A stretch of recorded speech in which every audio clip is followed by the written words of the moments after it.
The Birth of an Empire, Paris, December 2nd, 1804. The grand Notre Dame Cathedral glows with candlelight. Nobles, priests, and soldiers watch as a man in imperial robes approaches the altar. Pope Pius VII stands before him, ready to crown him emperor. But suddenly, the man takes the crown from the Pope's hands and places it on his own head. This man is Napoleon Bonaparte, once a revolutionary general, now the Emperor of the French. How did a republic born from revolution, a republic that killed its own king to escape tyranny, end up crowning a new emperor just 15 years later? This is the story of how Napoleon transformed France from a republic into an empire. A story of power, ambition, and the fragile line between democracy and dictatorship. 1. The revolution's aftermath. France is exhausted. A decade of revolution has brought chaos, blood, and uncertainty. The monarchy is gone. The reign of terror has ended. But what replaced them? The Directory is a disaster. The Directory, a five-man government created after the revolution, is weak, corrupt, and paralyzed by factional infighting. Inflation runs wild. Food is scarce. Enemies surround France. The revolutionary dream of liberty and equality has decayed into fear and instability.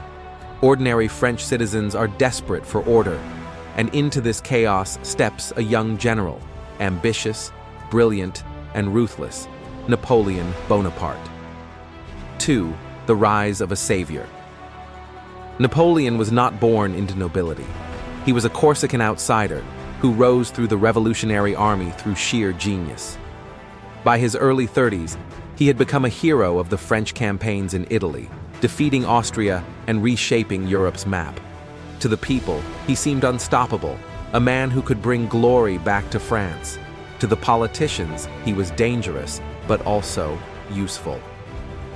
When the Directory faced collapse in 1799, leading statesman Emmanuel Sieyès approached Napoleon with a plan to save France, or so they claimed. 3. The Coup of 18, Brumaire. On November 9, 1799, known in the French revolutionary calendar as 18 Brumaire, Napoleon struck. With loyal soldiers and political allies, he staged a coup d'état. The Directory was dissolved, the legislature was intimidated, and the Republic, the symbol of liberty and democracy, was quietly taken over from within. In its place rose the consulate, a new form of government with 3 consuls. On paper, it looked republican. In practice, Napoleon, as first consul, held nearly total control. He commanded the army, appointed officials, and controlled lawmaking. The revolution's ideals remained in speeches and slogans, but real power belonged to one man. Napoleon didn't destroy the republic, he absorbed it. 4. Order out of chaos. To keep his grip on power, Napoleon had to prove he could govern, not just conquer. And he did, with remarkable efficiency. In just a few years, he rebuilt France from the ground up. Economic stability. Napoleon founded the Bank of France to control inflation and stabilize currency. Administrative reform. He created a network of prefects, government administrators loyal only to him, to enforce laws across France. Religious reconciliation. Through the Concordat of 1801, he restored ties with the Catholic Church, ending years of hostility between religion and the state. Legal transformation. His most enduring achievement, the Napoleonic Code, gave France a single, clear legal system based on equality before the law and property rights. Each reform brought stability, and each one concentrated power in his hands. He called it the return of order. In truth, it was the birth of control. 5. The cult of Napoleon. Napoleon understood something few leaders do. Power isn't just held, it's performed. He cultivated his image as the savior of the revolution.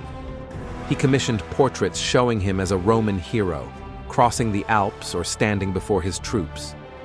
Newspapers praised his victories and minimized his failures. He declared, "I am the revolution." And for millions, it felt true. He brought peace, prosperity, and national pride. After a decade of fear, people believed again, not in democracy, but in Napoleon. The revolution had promised liberty. Napoleon promised glory. 6. Democracy fades, power rises. In 1802, Napoleon took his next step. He proposed a new constitution that made him first consul for life. The French Senate approved it. Then came the plebiscite, a popular vote to confirm the people's will. The result? Over 99% voted in favor. But the election was neither fair nor free. Still, the message was clear. The people wanted Napoleon, or at least they feared the alternative. The Republic was now a shadow. The stage was set for empire. 7.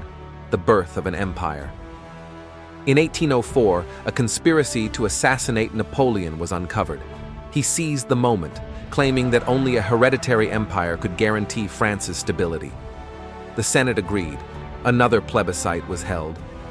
And on December 2, 1804, Napoleon crowned himself Emperor of the French. That gesture, taking the crown from the Pope's hands and placing it on his own head, was a message to all of Europe. His authority came not from God, not from nobility, but from his own will and the will of the people. The Republic was dead. The Empire was born. 8.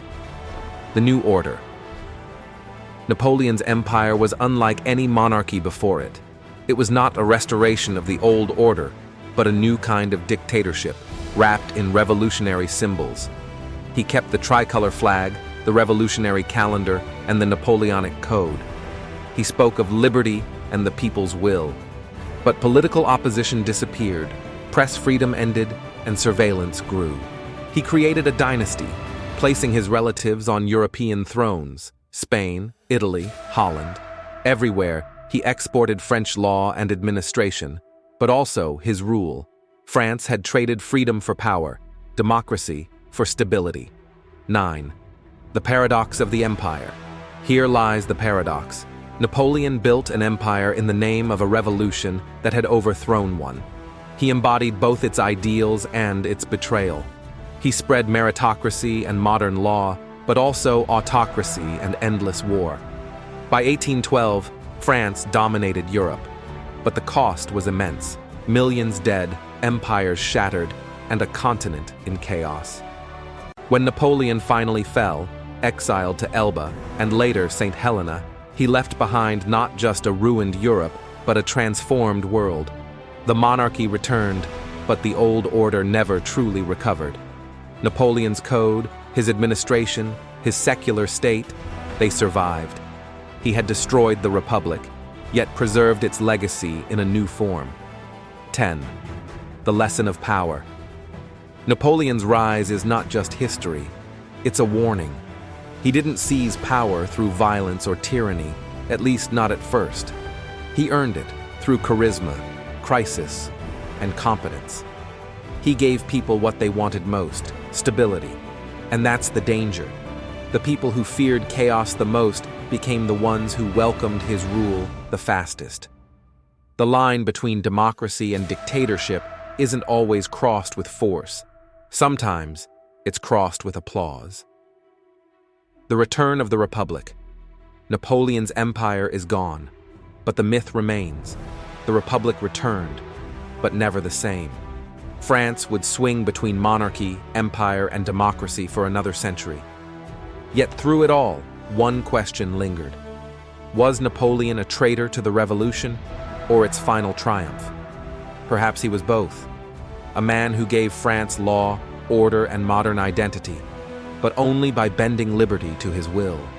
In the end, his greatest victory wasn't on the battlefield. It was his ability to convince a nation that only he could save it. And that, perhaps, is the most dangerous victory of all.